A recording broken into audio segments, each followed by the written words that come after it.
बिस्मिल्लाहिर्रहमानिर्रहीम। अस्सलाम वालेकुम। Welcome to my channel MSc Nadia. आज की वीडियो में हम कर रहे हैं क्लास 11 की maths unit 7 mathematical induction and binomial theorem. Exercise 7.1 है।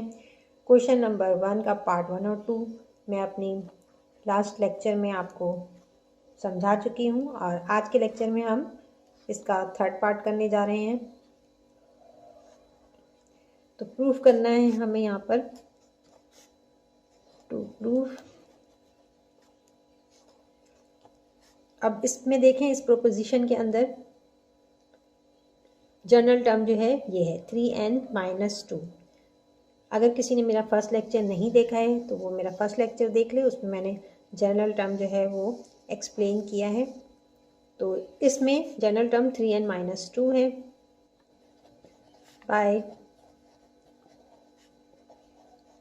Bye mathematical induction, by mathematical induction for step 1 for n is equal to 1। n को हम 1 लेंगे। पहले स्टेप में n को 1 लिया जाता है, सेकंड में n is equal to k and third में आप लेते हैं n is equal to k plus 1। यहाँ पर जनरल टर्म जो है वो क्या है 3n-2 है। अब हमें करना क्या है, प्रूफ करना है। तो राइट साइड और लेफ्ट साइड दोनों को हमें इक्वल करना होगा, राइट और लेफ्ट दोनों को। तो यहाँ पर हम लेफ्ट हैंड साइड ले रहे हैं। Left hand side 3n-2, n की जगह क्या आएगा 1 आ जाएगा। तो 3 मल्टीप्लाई बाय 1 - 2, 3 1 ज़ा 3, 3 में से 2 माइनस करेंगे क्या बचेगा 1 बचेगा। तो यहाँ पर हमारे पास लेफ्ट हैंड साइड पर 1 आ रहा है। अब यहाँ पर टेकिंग राइट हैंड साइड पे क्या है n, राइट हैंड साइड ये वाला है, ठीक है। लेफ्ट ये है, राइट ये है। n multiply by 3n-1 upon 2।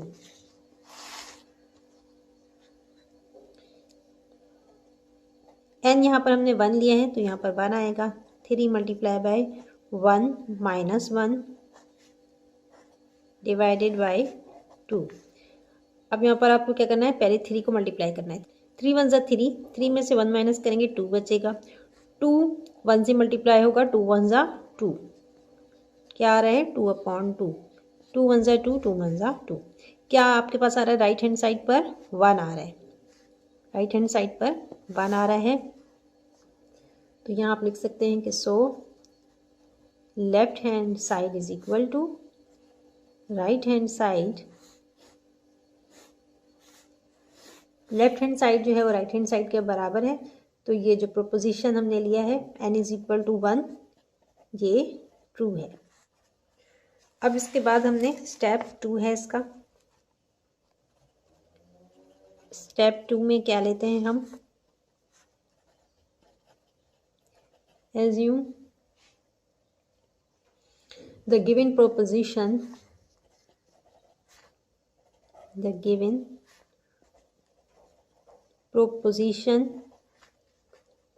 is true for n is equal to k। अब हमें n को k के बराबर लेना है, सही। तो हमारे पास प्रोपोजिशन जो ऊपर है, ठीक है, यहाँ पर ये प्रोपोजिशन दिया हुआ है, इसमें जहाँ n है इसकी जगह k आएगा, यहाँ भी k आएगा, यहाँ भी k आएगा। तो इस तरह से आपने चेंज करना है। तो हमारे पास क्या आएगा 1 + 4 + 7 + 3k हो जाएगा। यहाँ पर 3n की जगह 3k - 2 is equal to n की जगह क्या आएगा k आएगा, और आगे क्या है ब्रैकेट में 3n है, 3k हो जाएगा -1 अपॉन 2। This is equation 1। अब स्टेप 3 आ रहा है। Step 3 where n is equal to k + 1।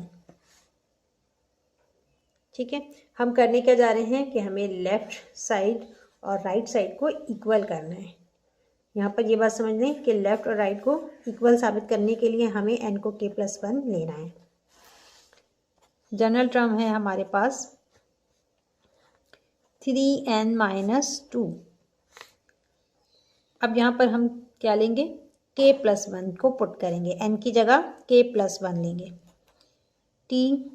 k+1 is equal to 3k+1 -2 बाहर आएगा।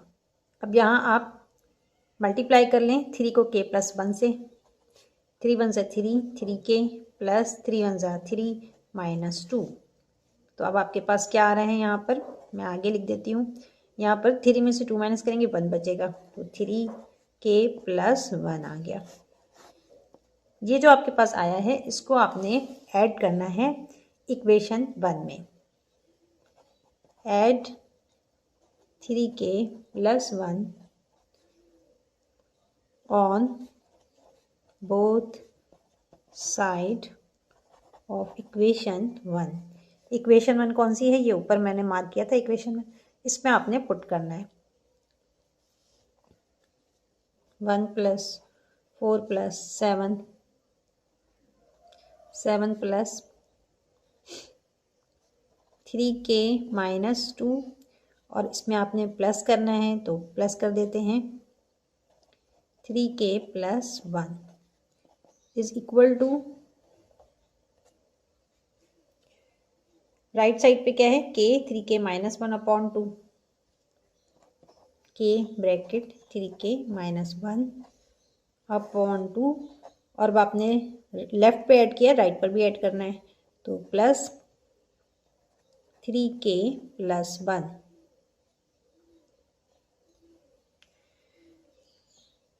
अब यहाँ पर आप जानते हैं कि यहाँ से लेकर यहाँ तक हमने इक्वेशन 1 से उतारा है, ये किसके बराबर है, ठीक है, 1 से 1 4 7, ये प्रोपोजिशन यहाँ तक लेफ्ट साइड पर जो है ये बराबर है k 3k -1/2 तो इसकी जगह पर हम ये लिख सकते हैं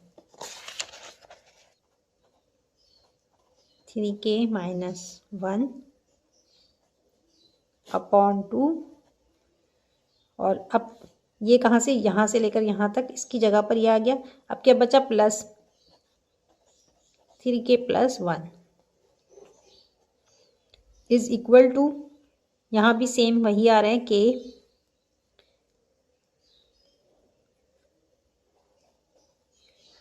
3k -1/2 प्लस 3k+1। अब दोनों साइड देखें, left hand side is equal to right hand side, यहाँ पर प्रूफ हो गया कि left hand side is equal to right hand side, दोनों बराबर आ रहे हैं। तो ये मैंने यहाँ लिख दिया, लिखने की ज़रूरत नहीं है कि दोनों साइड इक्वल हो गए। अब हमें इस साइड को, किसी भी एक साइड को आप सॉल्व कर लेंगे तो दोनों ही एक जैसे हैं, तो इस साइड को आप सॉल्व करेंगे और हमें यहाँ पर क्या लाना होगा,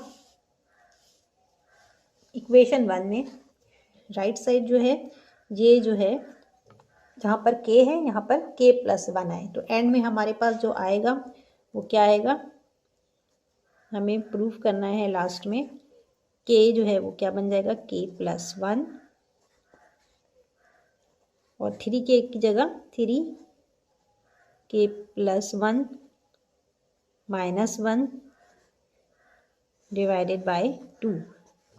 ठीक है, आप जब राइट साइड को सॉल्व करेंगे तो आपके पास ये आना चाहिए सही, तो ये हमें प्रूफ करना है, जहाँ पर भी k है उसकी जगह k+1 आएगा।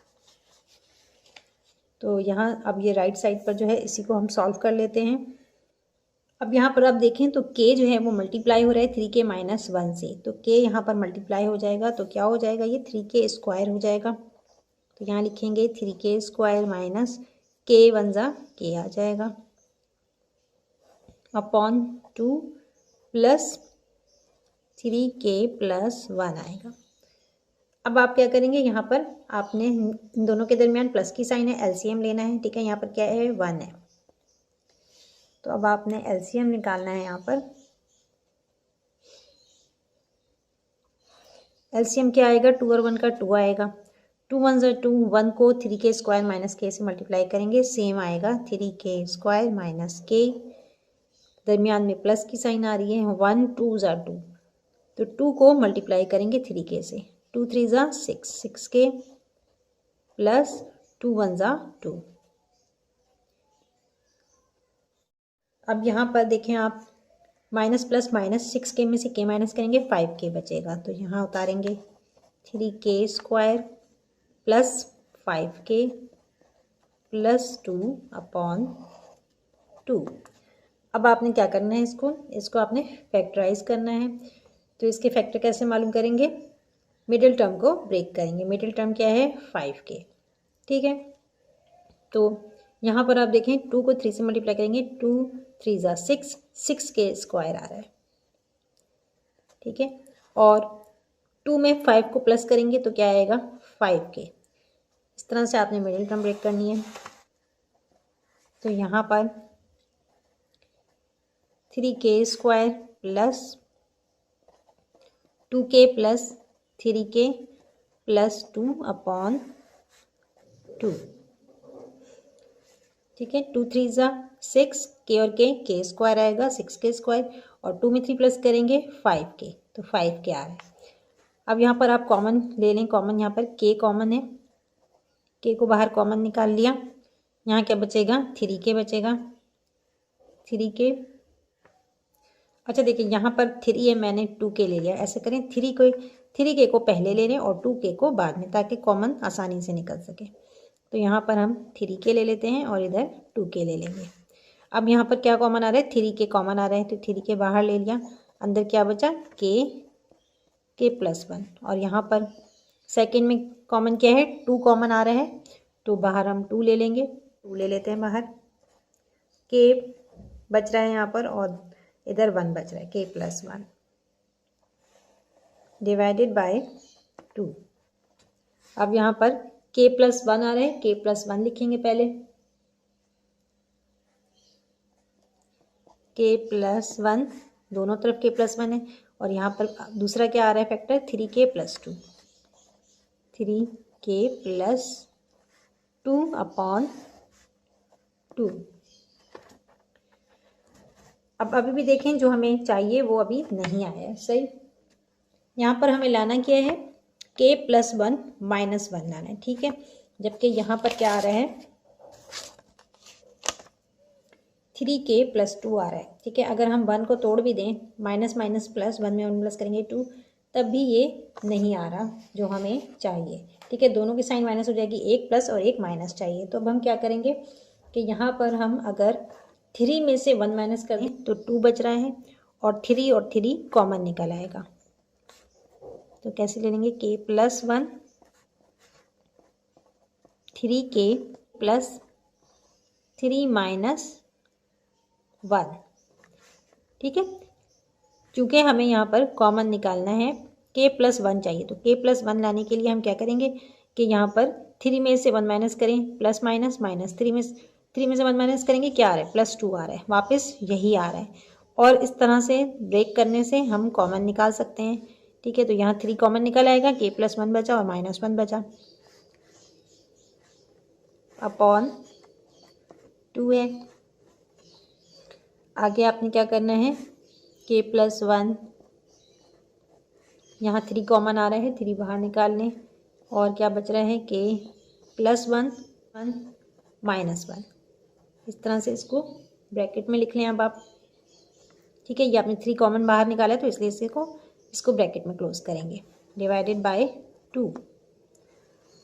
अब हमें 3/2 चाहिए था, 3/2 हम बाहर निकाल लेते हैं। तो देखिए ये जो हमें रिक्वायर्ड था हमने ये निकाल लिया। इस तरह से ये प्रूफ हो गया कि n = k प्लस 1, ठीक है। हमें यही चाहिए था। यहाँ पर आप देख सकते हैं k plus 1 bracket 3 k plus 1 minus 1 upon 2। Last में आपने लिखना है the given proposition, the given proposition is true for for n is equal to 1, k and k plus 1. Hence the given statement is true for all positive integer n. Part 4 है to prove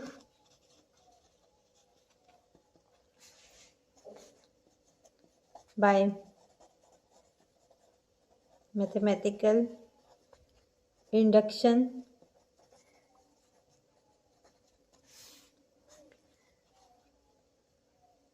for n is equal to 1. First step में आपने n को 1 लेना है, taking left hand side, और इस तरफ हम राइट हैंड साइड लेंगे। लेफ्ट हैंड साइड पर आप देखें यहाँ पर जनरल टर्म क्या है, 1/2 पावर n-1। ये n-1 पावर है, तो यहाँ पर आप ले लें 1/2n-1, और राइट हैंड साइड पे क्या है, ये है 2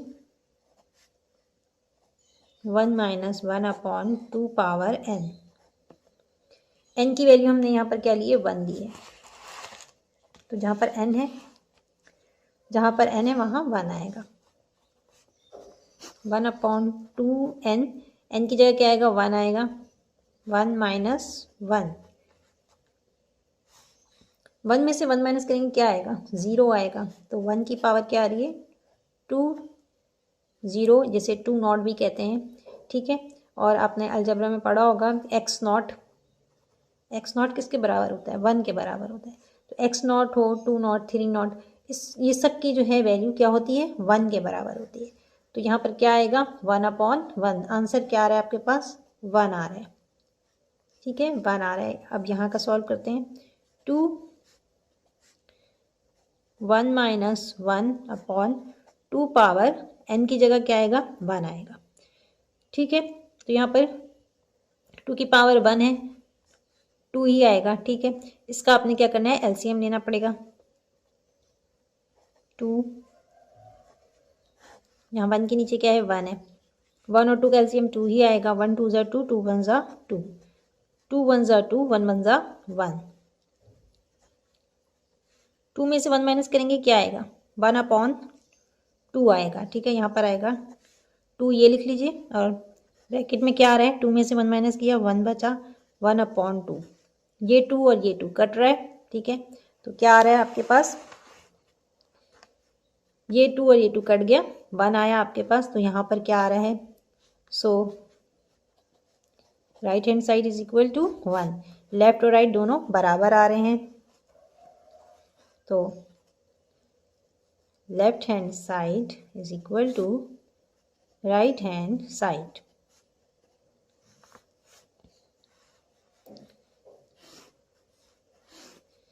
The given proposition is true. It means के जो proposition, the given proposition is true for n is equal to 1. Second step, assume the given proposition is true for n is equal to k। जहाँ n है वहाँ पर क्या आएगा, k आएगा।